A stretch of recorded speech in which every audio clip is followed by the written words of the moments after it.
Today, Manchester United have gone ahead to announce the long-awaited 25 stake ownership of Sir Jim Ratcliffe, and it's good news to me and the fans of Man United. The long-awaited deal has been announced, and finally, Sir Jim Ratcliffe is a 25% stake owner of the Class B shares, not Class A shares. Class B shares are really the most important one the Glazers have gone ahead to own. That when you own them, you obviously have more than those that do have Class A shares. Welcome to the United Matters channel. How are you guys and where are you watching us from? It's Christmas tomorrow and hope you guys are really charged up for Christmas. And what a better way to really get news, all Christmas news from the club of Man United, reading this way, because it's really very important to note that Man United has been really one of those sides that have gone ahead to take close to a year to obviously make such a big announcement. And for we who really love stuff that gets our club into a progressing mode,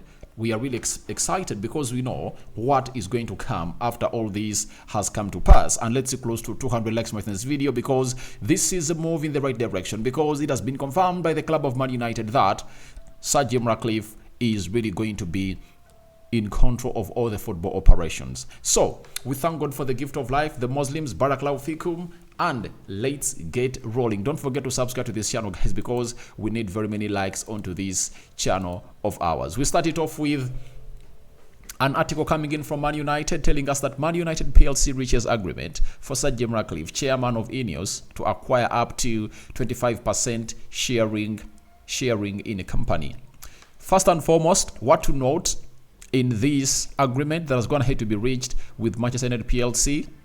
First, acquisition of 25% of the Class B shares held by the Glazer family, meaning that they've gone ahead to obviously have what we call 25% of their shares they've been owning being sold to this guy. 69% remember they had, and now they're left with 45% of the Class B shares they really have. So secondly, offer to acquire up to 25% of all Class A shares.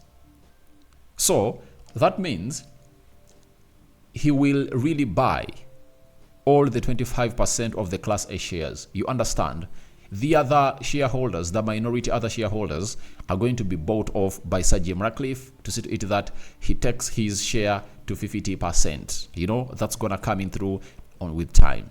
Then the Glazer family and Class A shareholders will receive the same price for $33 per share. So this was one of the biggest hinges that were into this deal.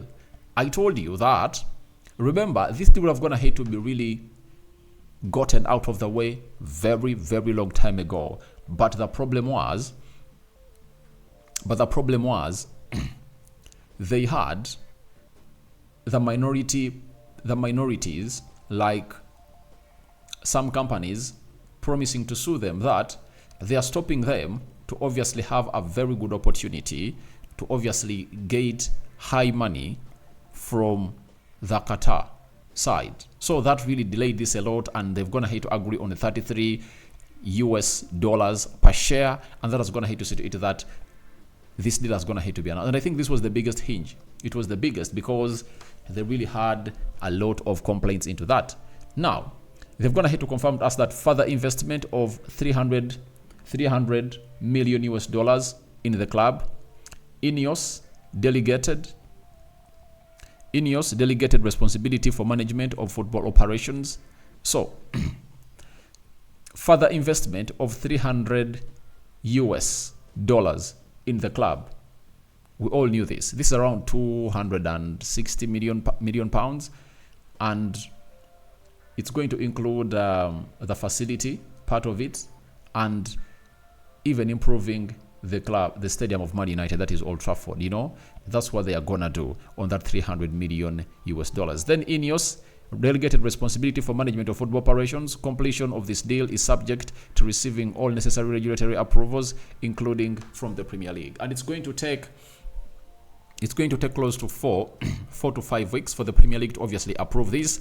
But I know, as this guy is English, it might even go through a very limited process or short process, and it will be concerned and will be in full operation to the club of Man United. But for my case, what is going to hate to obviously catch my mind is that he's going to be in head of football operation. This is where we obviously see the likes of Jan Cloud coming in through as the CEO of Man United.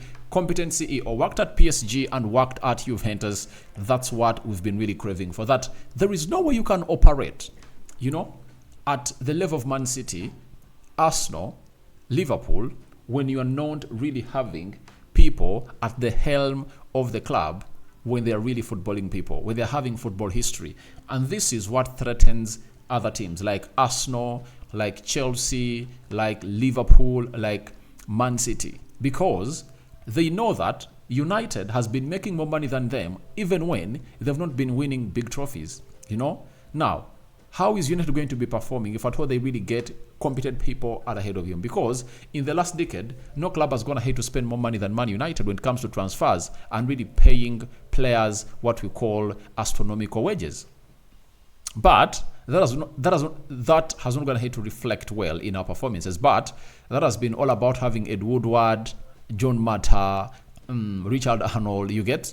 Now we are getting in competent people at the club of Man United who are really going to go ahead and really sit with Erik ten Hag and really have the best that we deserve. And for me, the most interesting bit of it is that next season, we'll have to see United play better football, because Erik ten Hag told us that the reason as to why he's not playing the same football like he played at Ajax, it's because he had different people at the board who were really recruiting better players to suit that system. Now, if a CEO like Jan Cloud comes in through with his experience, and Brislow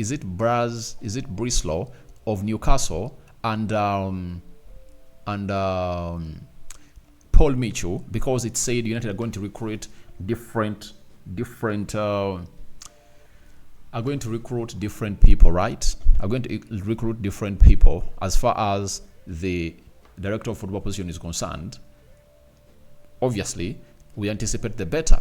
John Mata should really pack his things and leave the club of Man United. To me, he should leave. After this January transfer window, because he's going to be in charge of it, he should leave. He should leave and let things operate as they're supposed to be going on. So, that is the most important bit of it all.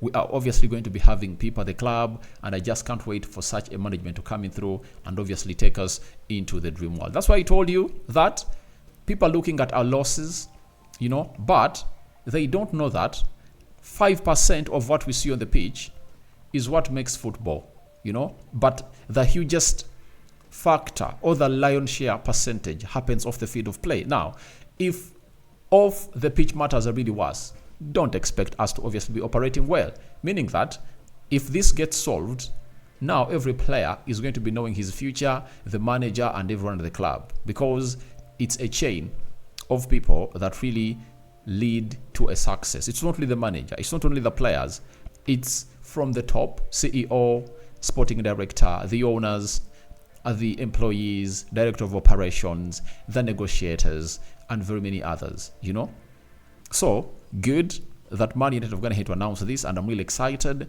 I'm going to have my Christmas in peace, and I'm going to enjoy everything very, very well, because I'm now sure that this deal is done and dusted. Remember, I told you that when you see me come here talk about Sir Jim Ratcliffe, I'll come here when an announcement has been made by the club of Man United, and I wouldn't show up here if at all an announcement was not really made up or put up by the club of Manchester United. Now, the Glazers have come out and really said the following.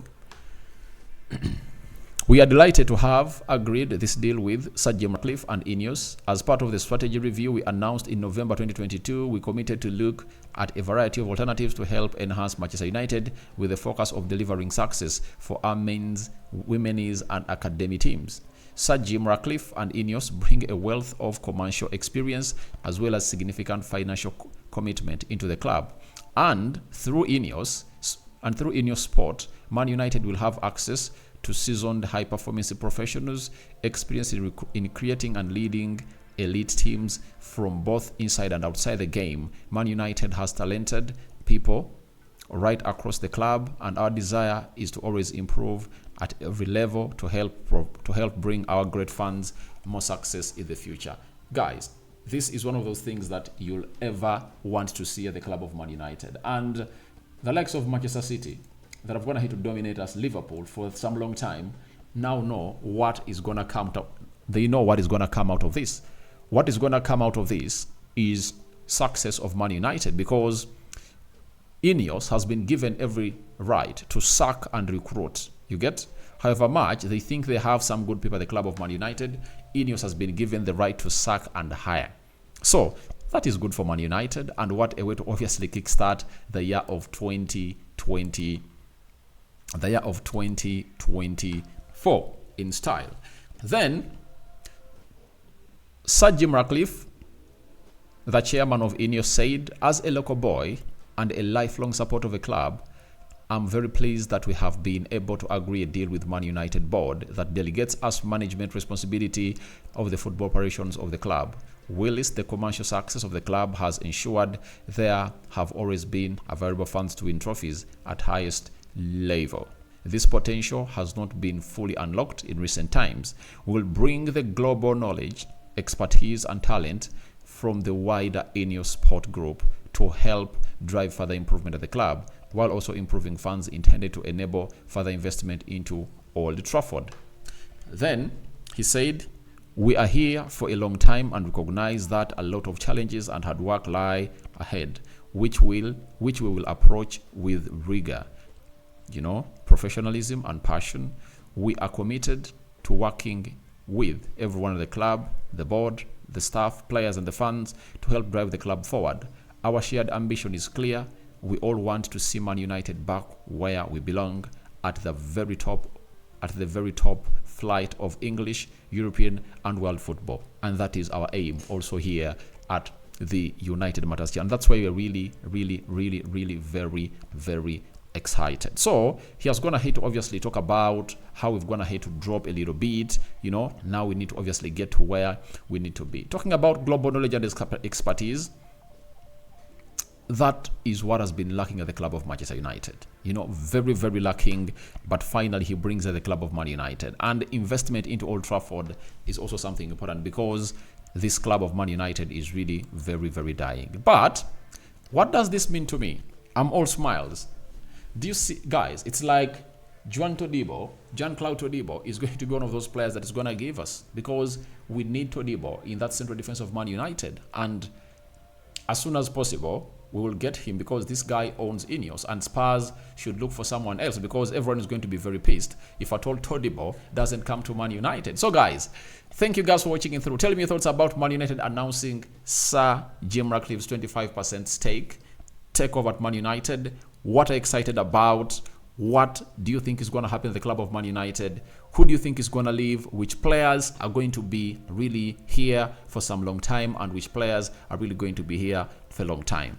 I cover you all in the precious blood of Jesus Christ. May the living to God bless you abundantly. Rokan David remains my name. And we out. The Muslims, Barak Laufikum.